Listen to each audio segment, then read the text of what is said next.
Peer পদ্ধতি হলে কোন লোকের ভোট নষ্ট হবে না। কোন ব্যক্তি ওই চিন্তা করবে না, মনে করবে যে আমি যদি 2 লাখ ভোট পাই অন্তত আমার দলের একজন এমপি হবে। পিয়ার পদ্ধতি হলে পার্সেন্টেজ অনুযায়ী তারা কি করবে, জাতীয় সংসদে তাদের এমপি পাঠাতে পারবে। পিয়ার পদ্ধতি হলে ওসি সাহেবের সামনে টেবিল চাপিয়ে ওসিকে প্রভাবিত করার ওই স্বভাব এখান থেকে মস্তানি দূর হয়ে যাবে। পিয়ার পদ্ধতি হলে ছোট বড় সবাই পার্লামেন্টে যাবে, সবার অধিকার সমান থাকবে। পিয়ার পদ্ধতি হলে ক্ষমতায় আছি বলে সব আমরা নেব, এই পদ্ধতি যদি বাস্তবায়ন হয় সব আমরা করব, এটা সম্ভব হবে না।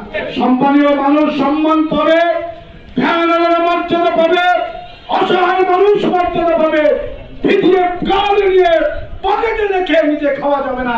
পিয়ার পদ্ধতি হলে তুমিও মানুষ আমিও মানুষ, কেউ তুমিও করবা আমিও করবো, সবাই সমান।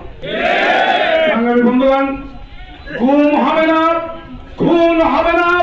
পিয়ার পদ্ধতি আসলে ওইভাবে কি করা যাবে না, বিচার বহির্ভূত হত্যাকাণ্ড আর ঘটানো যাবে না। সংগ্রামী বন্ধুগণ, তাই পিয়ার পদ্ধতি ওরাই মানতে চায় না যারা হুন্ডা আর অস্ত্র নিয়ে যারা সেন্টার দখল করবে, বাক্স ছিনতাই করবে, ওরা পিয়ার পদ্ধতি মানতে চায় না।